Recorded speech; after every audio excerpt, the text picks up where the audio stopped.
Welcome back to another episode of the Nerd Librarian Show with Mr. Evans. Here with us, a live studio audience of monsoons and a few special guests. My father and his wonderful wife are in the audience today.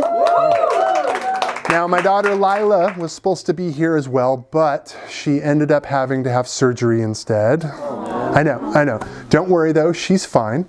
But she was so sad that she didn't get to come out to her daddy's library and see the show today that I decided I had to do something. So I'm going to use my daddy superpowers to find a way for her to be here somehow. Hi, Daddy. There she is. Hi, Angel. Oh, I knew it would work. Yes. It's all about the daddy superpowers. Now we can get this party started. On today's show, aliens that are determined to take over the Earth launch 5 unique attacks or waves. How do you deal when you're a high school girl and your own father can't get it together and stop drinking? A young man in high school who has it all experiences tragedies that force him to think about his life and himself. And a person that is actually a sort of spirit that wakes up in the body of a different person every day. Let's get started.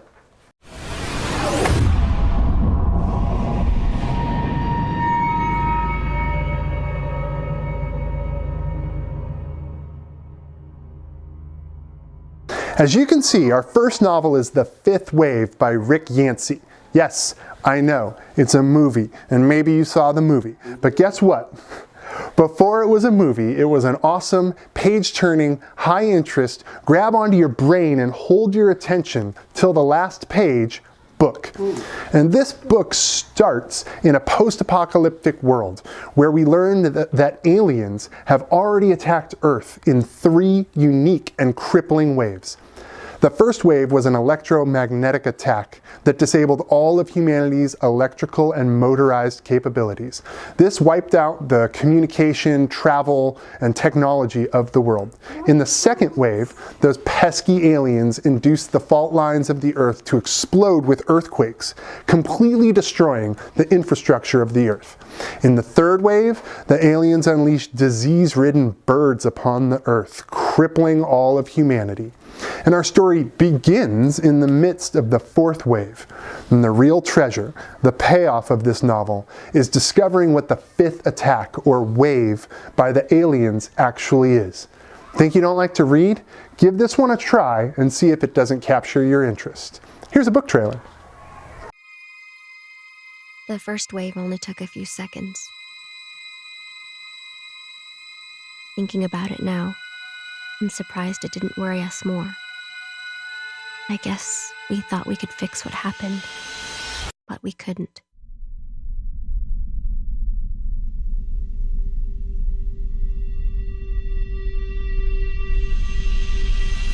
They pulled the plug on us.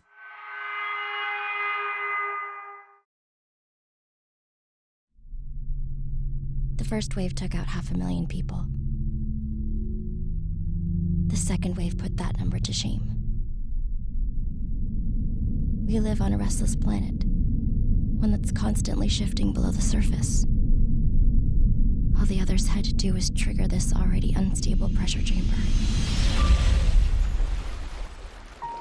Goodbye, coastal cities.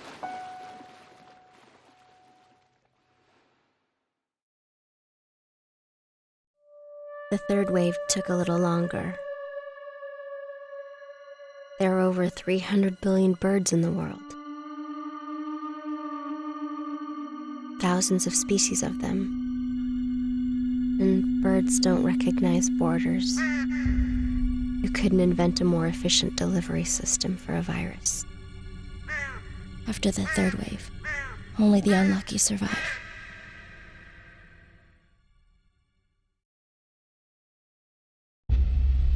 They know how we think. They know how to kill us. They've taken everything worth living for. Now they've come to take the things worth dying for. But I am still here. Because if I am the last one, then I am humanity. And if this is humanity's last war, then I am the battlefield. So what'd you think about that one, Angel? I don't think I like aliens. means Daddy. Fair enough. If you guys like that trailer, just know that the book is way better than that trailer and better than the movie. So give it a shot. What's next?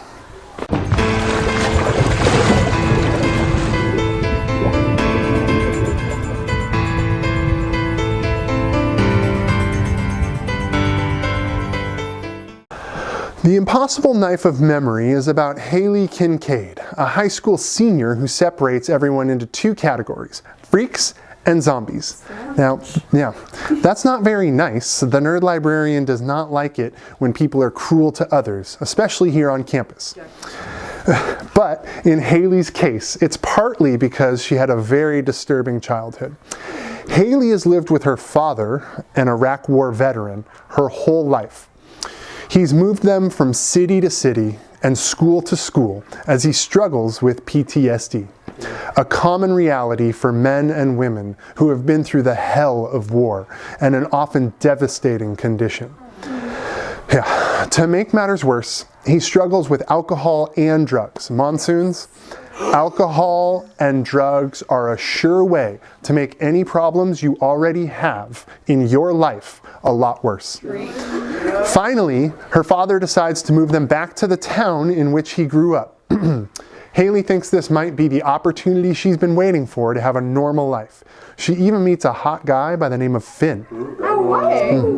Things just got interesting. But of course, her father's problem with drugs and alcohol begin to spiral out of control and threaten both Haley's father and Haley. What I like about this book is also what I hate about it. While a story about a child who has to actually be a parent to their own parent is a fascinating read, the librarian, teacher, and parent in me really struggles to deal with these kinds of stories because I've seen it happen here on campus too. But if you're like me and you enjoy books that make you feel all kinds of different emotions, even the dark ones, then give this one a shot. And on a side note, this author, Laurie Halse Anderson, has a number of incredible books about important issues like anorexia, sexual assault, and alcoholism. Ooh, awareness. What's next? Oh, did I make it?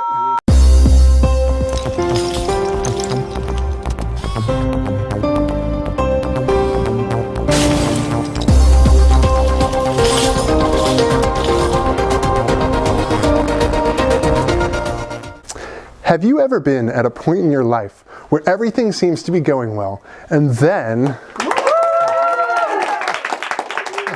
Hey, it's Joshua Kabibi, class of 2018. Yeah, what's up, Mr. Evans? Hey, I was just wondering if you have any good David Levithan books. Of course I do, Josh. I mean, if you're looking for a quick yet powerful love story, you can't go wrong with The Lover's Dictionary. But if you want to read an amazing novel about a boy who wakes up in a new body every day, you'd grab his most celebrated book titled Every Day, both available in the fiction section under the letters L-E-V. But Joshua, I'm kind of in the middle of something right now, so... Oh yeah, this is your little YouTube show where you go over all those movies, right? Well, actually, Joshua Kabibi, class of 2018, they're not movies, they're book trailers. And they're a really fun and entertaining way to share a lot of amazing books that we have here in the library. Yeah, they're really awesome. I really like that one movie where the guy got his head cut off, like, and then he had to reattach to another body, like, and I was like, okay. Yeah, again, that was a book trailer, not a movie, about a novel called Noggin by John Corey Whaley. Oh. And it's a really funny novel that can be deep and sad at times. You know what though, Joshua? I need to get back to my show. All right. I'll see you later, Mr. Evans. Hey, but good luck with your movies. Joshua Kabibi, class of 2018. No, don't encourage him. Anyway, where was I?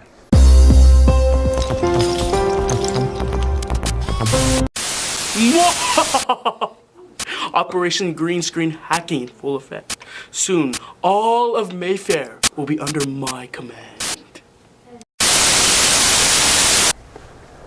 What was that?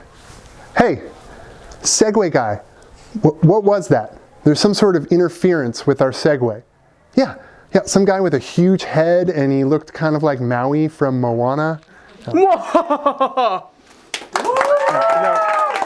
No, No. I said don't encourage him. Joshua Kabibi, class of 2018, again. Indeed, it is I, again. And I hacked into your green screen, and now I control it. Hacked into the green screen? No, Joshua, that's not even a thing. Don't deny my awesome powers of green screen hacking. Look, Mr. Evans, seriously. That's all I've got. Okay, all right, fine. Joshua, you hacked into my green screen. Why? Well, I was thinking about all those movies you play on your show, and they're all missing one thing. They're book trailers, but what's the one thing they're all missing? The one thing that would make them more hilarious, entertaining, more exciting, and dare I say, more handsome. Oh man, I think I know where this is going. What is it? Well, all your movies are missing me. Yes, of course. But I don't have any movies, I don't have any book trailers starring you. You do now. Oh, jeez. What's happening, Monsoons? It's Josh Kabibi, class of 2018 Mayfair High, and today I have the pleasure of reviewing one of my favorite books, The Beginning of Everything, written by Robyn Schneider. Now, this book follows a high school boy named Ezra Faulkner, who is at the pinnacle of his high school tenure, his junior year. And everything seems to be going well for him. He's top in his class, he's very popular, he is one of the top athletes in the area. And like I said, everything seems to be going well until, if you can tell by the roller coaster here, he has thrown a couple curveballs. Life throws him a couple curveballs, and it changes his entire life. He goes from up to being down, side to side, and he looks at these as his tragedies.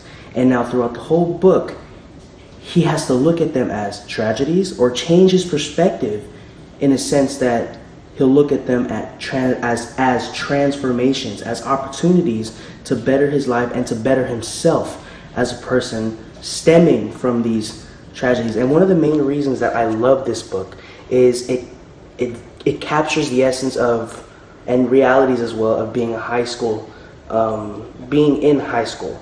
You know, whether it be dealing with family, school, sports, even your social status and dealing with peer pressure and the normal problems that a high school student, boy or girl, would face. And I definitely love this book. I would definitely recommend it if you're looking for something to take you up and down, side to side, and to relate to. So most definitely. So hope you guys enjoyed this video, and go read this book.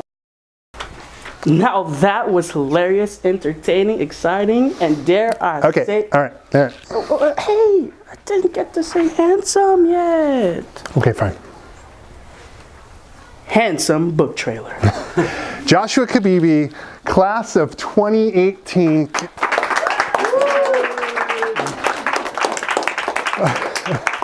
He finally called it a book trailer, though, so take the victories where you can get them. What's next?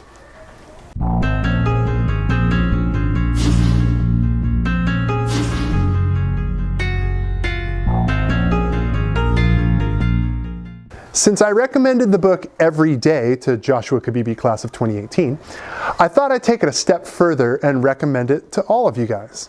Every Day is a New York Times bestseller from David Levithan about A. A isn't really a person per se, as he or she or they don't have a body. A is a sort of consciousness of a person that wakes up in the body of a different person every 24 hours or every day. Now, it all makes sense. Now, in the beginning of our story, A wakes up in a new body, this time a boy named Justin. Justin has a girlfriend by the name of Rhiannon who loves Justin even though he treats her terribly. So, A decides to spend time with Rhiannon. Rhiannon opens up with A, or Justin, or whoever's in control of Justin. And two things happen. Rhiannon is super excited about how wonderfully Justin is starting to treat her. She even remarks that she loves kissing him when he hasn't been smoking. The other thing that happens is A falls for Rhiannon despite the fact that he will be controlling a different person, this time a girl, in just a few hours. Let's listen to Mrs. Ellis, current middle and high school English teacher and former Mayfair librarian, read the first page of Every Day. Take it away, Mrs. Ellis. Day 5,994. I wake up. Immediately, I have to figure out who I am. It's not just the body, opening my eyes and discovering whether the skin on my arm is light or dark, whether my hair is long or short, whether I'm fat or thin, boy or girl, scarred or smooth. The body is the easiest thing to adjust to if you're used to waking up in a new one each morning. It's the life, the context of the body that can be hard to grasp. Every day I am someone else. I am myself. I know I am myself, but I am also someone else. It has always been like this. The information is there. I wake up, open my eyes, understand that it is a new morning, a new place. The biography kicks in, a welcome gift from the not me part of the mind. Today I am Justin. Somehow I know this. My name is Justin, and at the same time I know that I'm not really Justin. I'm only borrowing his life for a day. I look around and know that this is his room, this is his home. The alarm will go off in 7 minutes. I'm never the same person twice, but I've certainly been this tight before. Clothes everywhere, far more video games than books, sleeps in his boxers, from the taste of his mouth, a smoker. But not so addicted that he needs one as soon as he wakes up. Good morning, Justin, I say, checking out his voice. Low. The voice in my head is always different. Justin doesn't take care of himself. His scalp itches, his eyes don't want to open, he hasn't got much sleep. Already I know I'm not going to like today. Yeah. Special thanks to our super duper guest star today, my former student / library assistant, Joshua Kabibi. He's an amazing sport for doing it. Tell Moana I said hi. Special thanks to my family and to my little angel. That's it for another episode of the Nerd Librarian Show with Mr. Evans. As always, be good to each other, Monsoon. Nailed it.